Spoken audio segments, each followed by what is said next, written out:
Education మరియు scholarship తో చదవాలనుకుంటున్నారా? అయితే విదేశ్ కన్సల్ట్ ని సంప్రదించండి. కొత్త ప్రదేశాలను చూడాలని, కొత్త ప్రదేశాలకు వెళ్ళాలని కోరుకోని వారెవరు?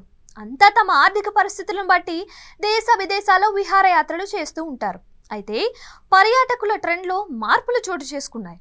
గతంలో బీచ్లు, సముద్ర తీరాలు, ప్యాలెస్లు, ప్రసిద్ధ జూ పార్కులు, దేవాలయాలు, వివిధ మతాల ప్రార్థనా మందిరాలు వంటి వాటిని చూడడానికి ప్రాధాన్యత ఇచ్చేవారు. అయితే ఇప్పుడు పర్యాటకులు తమ ప్రాధాన్యతలను మార్చేసుకున్నారు. చారిత్రక ప్రసిద్ధి చెందిన ప్రాంతాలు, యుద్ధ క్షేత్రాలు, కల్లోల సంక్షోభ పరిస్థితులకు అడ్డాలుగా నిలిచిన ప్రాంతాలను చూడటానికి ఇష్టపడుతున్నారు.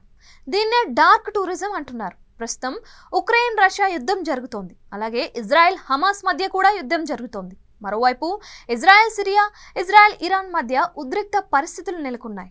ఈ నేపథ్యంలో ప్రపంచ వ్యాప్తంగా పర్యాటకులు యుద్ధ సంక్షోభాలకు కేంద్రంగా నిలిచిన రష్యా, ఉక్రెయిన్, ఇజ్రాయెల్, పాలస్తీనా తదితర ప్రాంతాలను చూడడానికి మొగ్గు చూపిస్తున్నారు. చరిత్రలో పలు విషాదాలకు చారిత్రక సాక్ష్యాలుగా నిలిచిన ప్రాంతాలను సందర్శించడానికి పర్యాటకులు ఇటీవల కాలంలో మొగ్గు చూపిస్తున్నారు. రెండో ప్రపంచ యుద్ధం అప్పుడు 1945లో జపాన్లోని హిరోషిమా, నాగసాకి నగరాలపై అమెరికా అణుబాంబులతో దాడి చేసింది. ఈ నేపథ్యంలో ఆ నగరాలను సందర్శించే వారి సంఖ్య రోజు రోజుకు పెరుగుతోంది. తద్వారా ఇంతటి దారుణానికి తీసిన పరిస్థితులు, ఆ తర్వాత ఇప్పుడు ఆ నగరాలు, ప్రాంతాలు ఎలా ఉన్నాయో శోధించి తెలుసుకోవాలి అనుకుంటున్నారు. ప్రముఖ యుద్ధాలు జరిగిన ప్రాంతాలు, ప్రసిద్ధ జైళ్లు, కట్టడాలు వంటి వాటిని సందర్శించడానికి పర్యాటకులు మొగ్గు చూపుతున్నారు. డార్క్ టూరిజం అంటేనే ప్రపంచంలో ఘోరమైన, క్రూరమైన ఘటనలకు సాక్షిభూతులుగా నిలిచిన ప్రాంతాలను సందర్శించడం. ఈ నేపథ్యంలో క్రీస్తు పూర్వం ఈజిప్టును పరిపాలించిన రాజుల సమాధులు అంటే పిరమిడ్లు, ప్రపంచ విజేత అలెగ్జాండర్ జన్మించిన గ్రీసు, ప్రపంచంలోనే ప్రాచీన నాగరికతలు వెల్లివిలిసిన మెక్సికో, ఈజిప్ట్, భారత్ తదితర దేశాలను సందర్శించే వారి సంఖ్య రోజురోజుకు పెరుగుతోంది.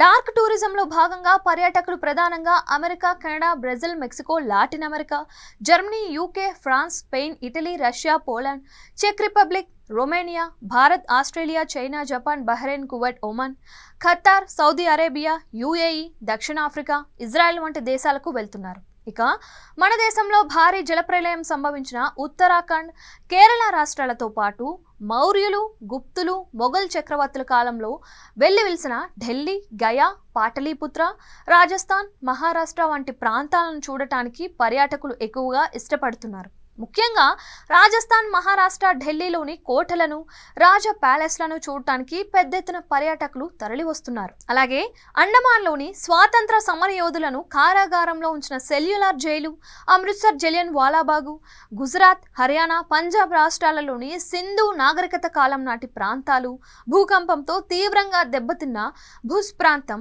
భారతీయులకు హాట్ ఫేవరెట్ డెస్టినేషన్స్గా ఉన్నాయి.